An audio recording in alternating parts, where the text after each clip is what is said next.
अब पवित्र वचन में कहता है, हम लोग वचन में हम लोग प्रवेश करते हैं कि जब एक इंसान ये तय कर लेता मैं दुनिया के साथ नहीं चलूंगा, तब उसकी जिंदगी में ये पड़ाव आता है जिशाया आइजाया चैप्टर 30 वर्सेस 21। हम लोग बहुत सारे इंसान अकेले चलने के लिए डरते हैं क्योंकि हम लोग समझ नहीं पाते कि अगर कोई गलती हो जाए, इसीलिए हम लोग डरते हैं, हम लोग एडवाइस लेते हैं। लेकिन खुदा की वचन कहता है, whether you turn to the right or to the left, your ears will hear a voice behind you saying, this is the way, walk in it. इसीलिए जब एक इंसान अपने आप को इस दुनिया की दोस्ती को हटा के खुदा के साथ एक रिश्ता बनाता है, तब खुदा उसको पवित्र आत्मा के द्वारा वो राइट टर्न ले अपने जिंदगी में या लेफ्ट टर्न ले, वो एक आवाज सुनेगा जो उसे कहेगा कौन सा सही रास्ता है। You don't have to belong or fit into the world. आपको आज ये जानना होगा where do you belong. ये सवाल अपने आप से मुझे पूछना पड़ेगा कि where do I belong? Do I belong with Christ or do I belong to the world?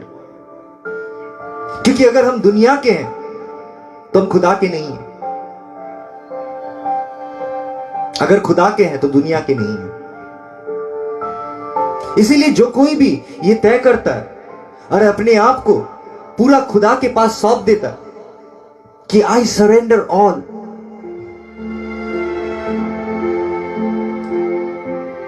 जिंदगी वो होता है कि जितने भी hard you get hit, you fall but you get up and still walk. It is not how you can hit, it is how you can get hit and walk. कि जिंदगी जितना बार आपको गिराए, उठ के फिर से चलना, ये जिंदगी होता है। लेकिन हम लोग गिरते गिरते अपने आप को ऐसे ऐसे कंपनी के साथ जोड़ लिए कि वही हम लोग को मसीह में नहीं चलने देता, वही हम लोग के मसीह से दूर लेके जाता है। इसीलिए पौलुस भी यही बात कह रहा है कि डोंट वॉक विद अनबिलीवर्स। वो बिलीवर्स नहीं जो नाम की ईसाई है, वो बिलीवर्स जो वचन के लिए दौड़ता है, जो खुदा की वचन को अपने जीवन की भोजन समझता, वही सिर्फ आपसे दोस्ती कर सकता है और कोई नहीं, वही आपके दोस्त बन सकता है और कोई नहीं। और अगर आप किसी और से दोस्ती कर रहे हैं तो ये समझ के रखिए कि जब भी मसीह आपको बुलाने की कोशिश करेगा तो वो लोग आपको मसीह से हटाने की कोशिश करेगा। क्योंकि ये दुनिया दो चीज में बट चुका है, गुड एंड इविल। जो शैतान के हाथ में, वो लोग शैतान की वजह से इस्तेमाल हो रहा है, और जो प्रभु के हाथ में, वो लोग प्रभु की आत्मा से इस्तेमाल हो रहा है। इसीलिए पवित्र वचन में कह रहा है, this is the way, walk in it. ये आवाज आप सुन पाइएगा जैसे आप ये तय कीजिएगा कि नहीं, मैं इस दुनिया के साथ नहीं चलूंगा, मैं खुदा के साथ चलूंगा। तब देखिएगा कि ही विल टीच यू। पवित्र वचन में इसीलिए हम लोग दुनिया के साथ नहीं चलने की बात कर रहे हैं, क्योंकि let us come. At the dawn he appeared again in the temple courts where all the people gathered around him, and he sat to teach them. The teachers of the law and the Pharisees brought in a woman caught in adultery. अब वहां पर ही खुदा बैठ के हर एक इंसान को सिखाने लगे। तभी वही का रिलीजियस पर्सन, ये बात याद रखिए, आज अगर हम लोग सोचते हैं कि आई एम वेरी रिलीजियस, मैं हमेशा चर्च में जाता हूं, वो लोग मसीही नहीं है। A religious person is not a man who belongs to Christ. इसीलिए वो समय में भी जब यीशु मसीह आए थे, सबसे बड़ा विरोधी अंधविश्वासी लोग नहीं था, सबसे बड़ा विरोधी वो लोग था जो लोग खुदा में इस दुनिया में दिखाते हैं विश्वास करता है, रिलीजियस पर्सन, जो लोग बहुत रिलीजियस था।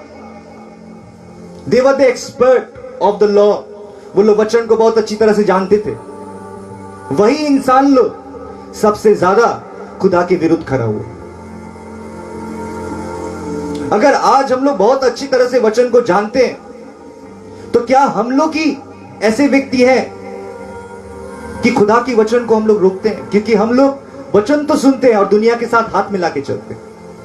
और ये टीचर्स लोग भी, वो समय के जितने गुरु थे, वो लोग भी यही काम करते थे। वो लोग दुनिया के साथ इतने घुल मिल गए कि वो लोग असली रास्ता ही हरा चुके थे। और वो लोग क्या किया, वो लोग एक औरत को लेके आया who was caught in the act of adultery, जो व्यभिचार करते हुए पकड़ा गया।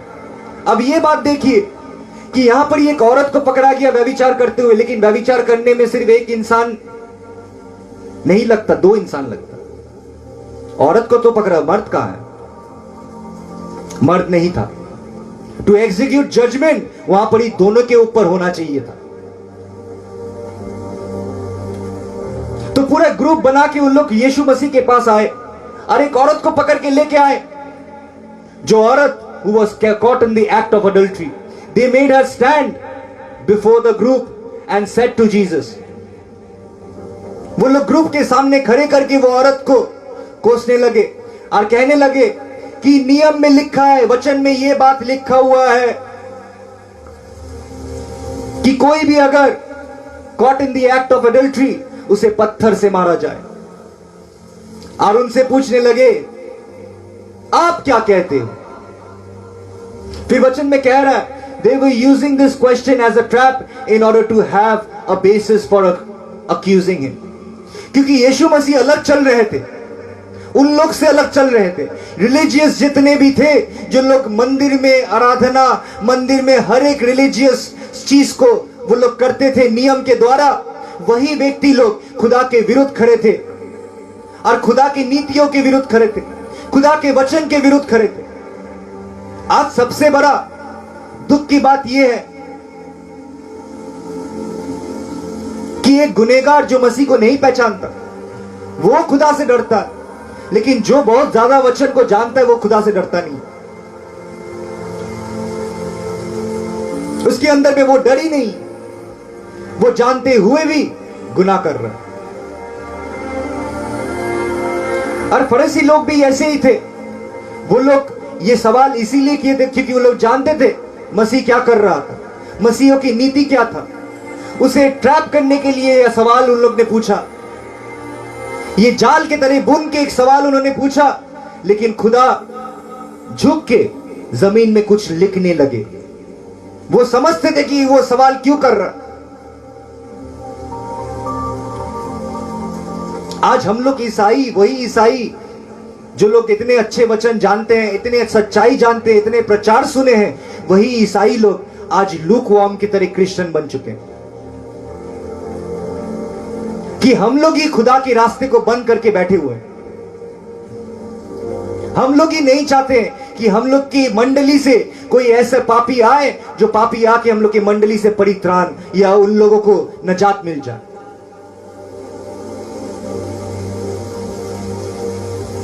हम लोग थोड़े से दुआ करने लगे, थोड़े से वचन को जानने लगे, तो हम लोग ऐसे शो करते हैं कि हम लोग बहुत ज्यादा जान गए। हम लोग की जिंदगी में बहुत ज्यादा हम लोग स्पिरिचुअल बन चुके हैं, इतने ज्यादा स्पिरिचुअल बन चुके हैं कि हम लोग के अंदर में कब अहंकार चले आता है कि हम लोग समझ भी नहीं पाते। जैसे ही इस्तेमाल होने लगते हैं खुदा में, कब अहंकार हम लोग के अंदर में आ जाता है हम लोग देख ही नहीं पाते।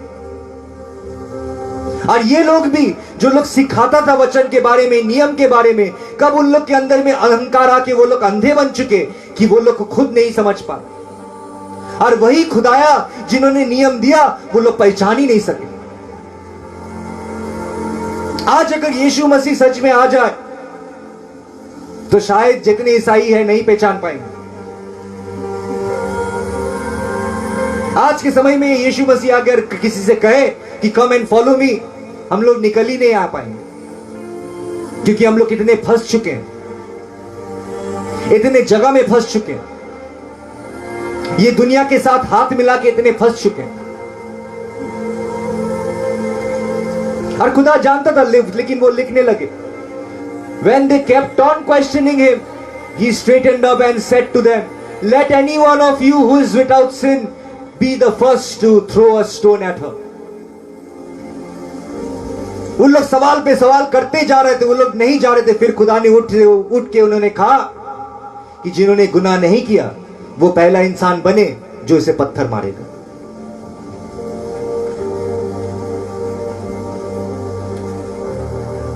आज हम लोग को बुलाया गया है कि हम लोग मसीही जीवन को धारण करके, जो लोग अंधकार में हैं, जो लोग गुनाहों में, उन लोगों को मसीह में लेके आए.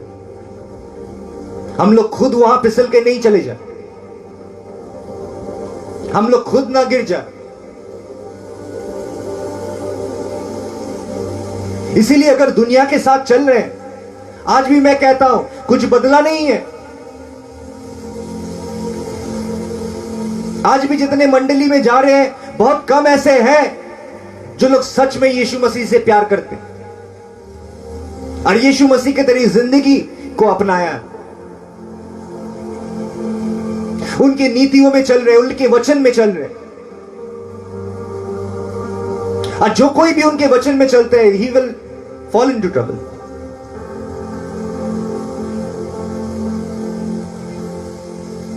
पवित्र वचन में एक विश्वासी अकेला क्यों चलता? वो बहुत खूबसूरती से फिलिपियों के 4:13 में कह रहा है, I can do all things through him who strengthens me. जो चीज हमको वचन के विरुद्ध लेके जाता है वो खुदा की मर्जी नहीं हो सकता, और जो चीज हमको वचन में चलाता है वो खुदा की मर्जी होता है. और जो खुदा की मर्जी, खुदा के मुताबिक चलता है, अपने जिंदगी को उसके वचन के द्वारा आधार करके सजाता है, वही इंसान एक ऐसे इंसान होता है जो कुछ भी कर सकता है, क्योंकि उनकी पूरी ताकत खुदा से आता है.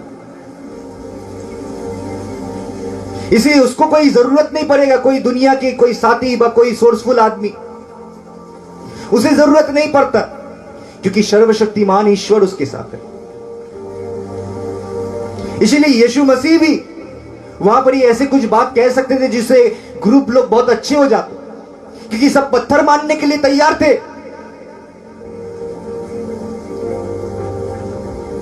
वो लोग नियम को ऐसे करके इस्तेमाल कर रहे थे. जो नियम हम लोग को प्यार करने के लिए दिया गया था, वही नियम को हम लोग इस्तेमाल कर रहा था ये फरशी लोग नफरत से.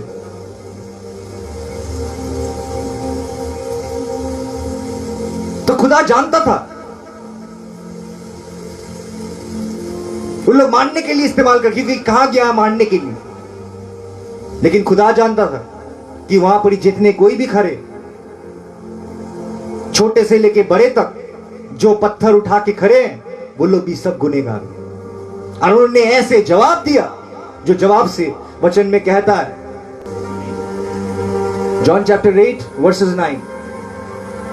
At this, those who heard began to walk away one at a time, the older one first, until only Jesus was left, with the woman still standing there. बोले जितने बूढ़े लोग सबसे पहले वहां से निकलने लगे एक एक करके, फिर छोटे छोटे लोग निकलने लगे. आज देखिए कि बाहर में अगर कोई चोर पकड़ा जाता है, समझाने वाला बहुत कम इंसान है, लेकिन मानने के लिए पूरा ग्रुप तैयार हो जाता है चोर को पकड़ के मारने के लिए.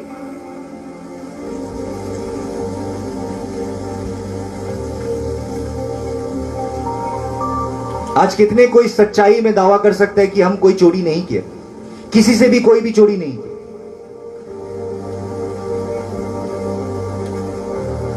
हम लोग जो पकड़ के मारते हैं, कौन दावा करके कह सकता है जितने कोई मार रहे हो लोग कोई चोरी नहीं की? पवित्र वचन में यही बात कहने की कोशिश यीशु मसीह कह रहा था. फिर उन्होंने ये सवाल वो औरत से पूछा, कहां गए वो लोग जो तुझे दोषी कह रहा था? कहां गए?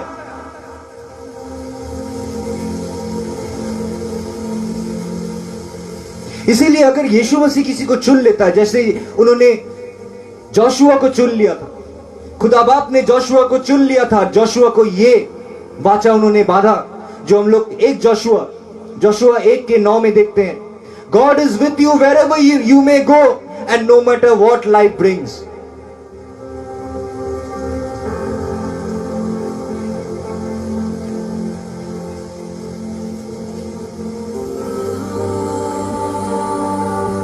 क्योंकि जो यीशु मसीह के हैं, ये जानना बहुत जरूरी है कि वो कहता है, be strong and courageous, don't be afraid, do not be discourage, for I am your lord, God will be with you wherever you go. तुम जहां कहीं भी जाओगे मैं तेरे साथ जाऊंगा।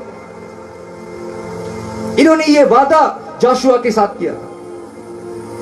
और आज जितने कोई भी हम लोग मसीह में हैं, जो नया जन्म पा चुके हैं, एक यूहन्ना 5:4 में कहता है, For everyone who has born of God overcomes the world, and this is the victory that has overcome the world, our faith. हम लोग विश्वास के द्वारा ये दुनिया के हाथ को छोड़ चुका, क्योंकि इस दुनिया में गुनाह पलता है, और अगर मुझे गुनाहों को छोड़ना है तो मुझे ये दुनिया के हाथ को भी छोड़ना पड़ेगा। मुझे वो परिवार के इंसान को भी छोड़ना पड़ेगा जो मसीह के साथ नहीं है।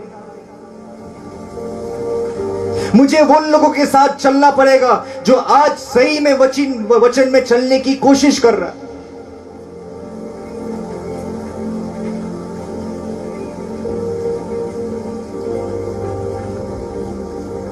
सबसे पहला लड़ाई होता है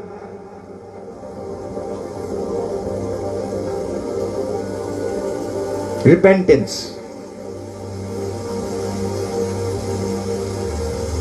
पश्चाताप होना। दूसरा लड़ाई होता है हर एक दिन वचन सुनने के लिए दौड़ना, और अगर वो हो गया, तीसरा लड़ाई होता है वचन में चलना।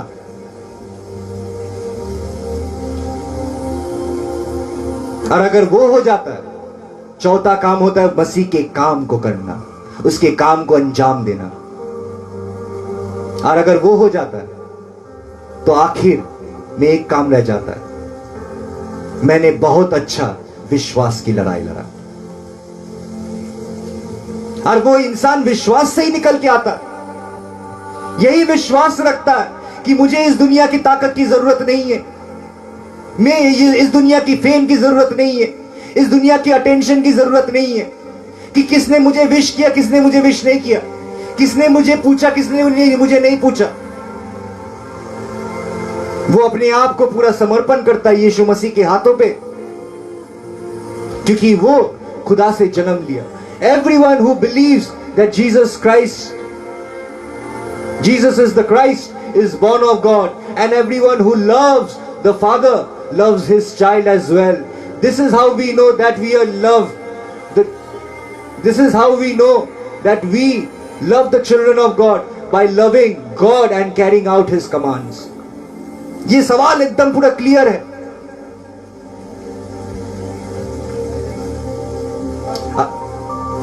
और 4 में देखते हैं, For everyone born of God overcomes the world. This is the victory that has overcome the world, even our faith. ये विश्वासी है जो एक इंसान को दुनिया से निकाल के लेके आता, दुनिया के हाथ को छोड़ देता, और वो अपने आप को पूरा खुदा के हाथ पे छोड़ देता कि अब मेरे साथ जो कुछ भी होगा मैं सामना करूंगा दुआओं के साथ, मैं सामना करूंगा वचनों के साथ, जो कुछ भी मेरे साथ होता। इसीलिए जब यीशु मसीह भी 40 दिन भूखे थे, शैतान उसके सामने वो समय नहीं आया जब वो ताकतवर थे, वो समय में आया जब वो दुर्बल बन चुके थे, अपने शरीर में भूखे बन चुके थे। परेशानी वहां नहीं है, और इसीलिए हम लोग जब हम लोग के वीकनेस को लेके खेलते हैं, हम लोग इस दुनिया की ताकत के पीछे में भागते हैं। अगर इस दुनिया की ताकत के ऊपर हम लोग अपने विश्वास को रखा तो खुदा की ताकत हम लोग कभी नहीं देख पाएंगे। इसलिए इस दुनिया की ताकत को छोड़िए, खुदा की ताकत के ऊपर भी विश्वास रखिए।